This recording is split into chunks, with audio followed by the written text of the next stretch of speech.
Welcome back to the Larson Show. Glad to be with you on a Tuesday night. 866-439-5277 is the way you connect with the best conversation in talk journalism. If you want to email, it's talk@larson.com. And if you want to see a $15 minimum wage, Bernie Sanders is your man.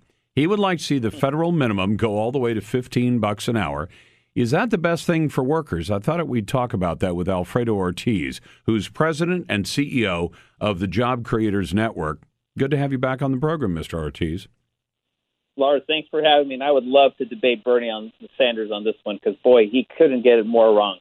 Wouldn't that be a lot of fun? I would love to debate him myself, but even back when he was running for president, for some reason he didn't want free time on the radio all over America with me on my show.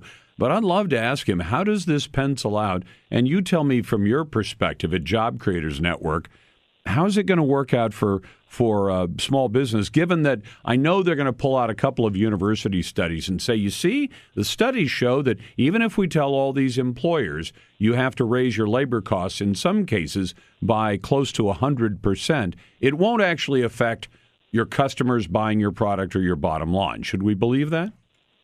No, absolutely not, Lars. And it's just, it's crazy just how they position some of these things, and they take the data, they distort it. I mean, actually, there in Washington yourself, you know that a few years back, Seattle passed the $15 minimum wage, right? Yep. The University of Washington study itself found that as a result of that $15 minimum wage, the average worker lost $125 per month. Why is that? Because employers only have a certain amount of profit and a certain amount of labor costs that they can actually afford to stay in business. And so they had to cut back on the hours. So the average worker actually lost money instead of making more money because the hours just weren't there for the employer to give out. And it's a simple formula. And this is what we really need to make sure that folks understand. Restaurants, for example, Lars, I mean, they think, some people think that, these owners of these restaurants, these franchisees and stuff like that down the street, that they make a lot of money. The average profit is about 3 cents to 5 cents of every dollar that comes in at that register, and that's it. And so these kinds of wage increases of $15 an hour are absolutely crazy. But you know what? This is what happens when you have folks who really have never signed the front of a check, put them in these kinds of positions.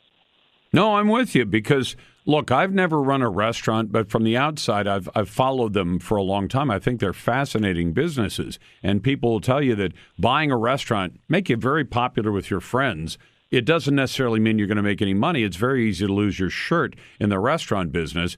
But the rough numbers, and tell me if I'm wrong about this, are since a lot of the minimum wage jobs you might find in a place like a service industry, like a restaurant or a coffee shop, a third of your cost of operating a restaurant is bricks and mortar. So the building, the utilities, and all that, the natural gas, the electricity. Mm-hmm. A third of it is materials, the food that you're serving, and a third of it is labor.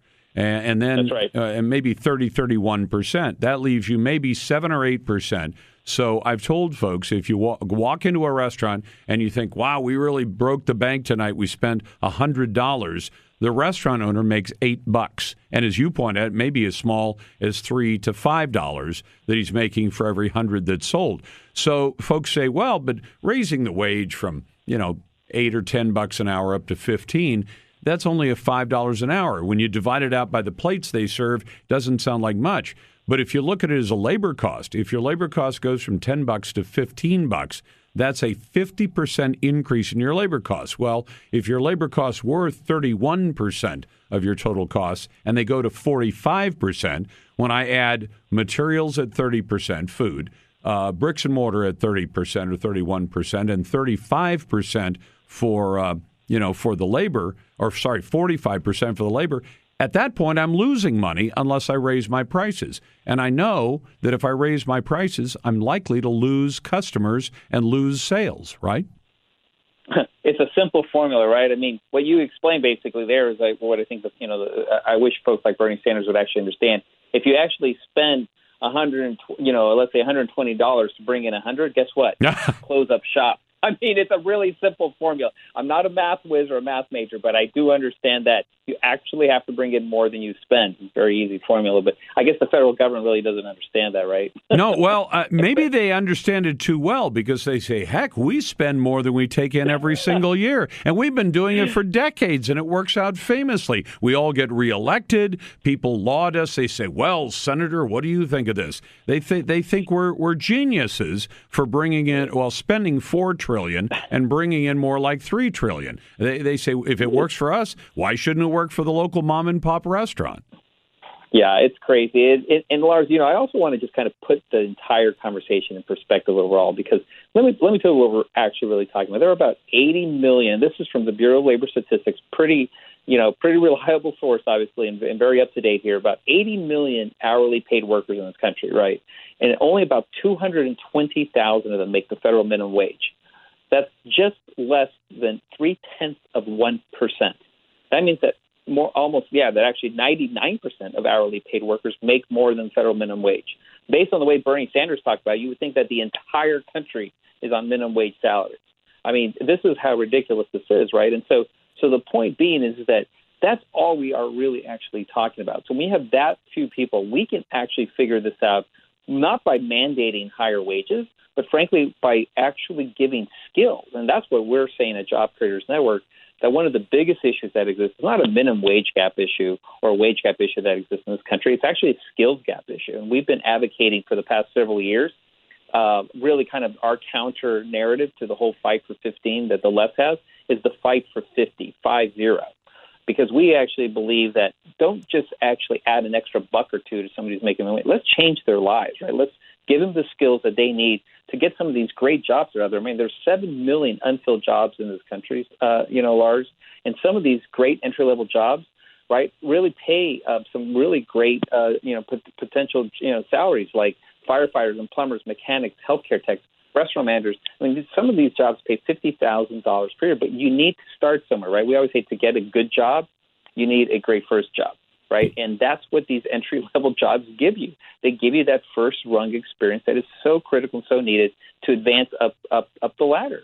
See, and I frequently get callers, and they'll say, well, I don't have a very good job. And I said, sheep herder might be a job where you can't really work your way up the ladder. But every other job, I'll say, if you go to work in a hotel as a young lady and all you can do is clean rooms, so you're making up rooms, it's tough work, and you make up 8 or 10 rooms a day, and you get a wage. And you say, well, how can I improve my situation? And they frequently have bought the lie about college, and they'll say, I can't go to college. They say, don't go to college. Go to your manager and say, what would it take for me to move up the chain? Every employer loves hearing an employee says, I want to learn some more skills. And they say, well, if you can help me manage all of the staff, the folks who take care of the rooms, you could become the crew boss. And then at some point you might say, well, I'd like to work behind the front desk. Well, you could do that, but the only job is like midnight to 8 a.m. Monday through Friday. And that's where all of us started. I know my job started with awful hours. And you say, okay, I'll do it, boss. And then, but while I'm doing it, can I learn how to do the books, for the hotel or motel? And the boss is just loving this. He's thinking someday this young lady is going to become the manager of the whole hotel, and she'll know every single job. And I'll make her the manager of the hotel, and I can go retire, and I'll pay her a really good wage. That certainly works. And yet I see most of the people who tell me they're unhappy with their wages will also tell me, but I don't want to do anything that takes any effort to change it. The ones who do, they end up becoming the hotel managers and probably someday the hotel owner, since that owner is going to want to quit at some point. And if you're doing a good job, you might just sell it to you. Alfredo, keep up the great work. I'll refer people to the Job Creators Network, and we so much appreciate your time.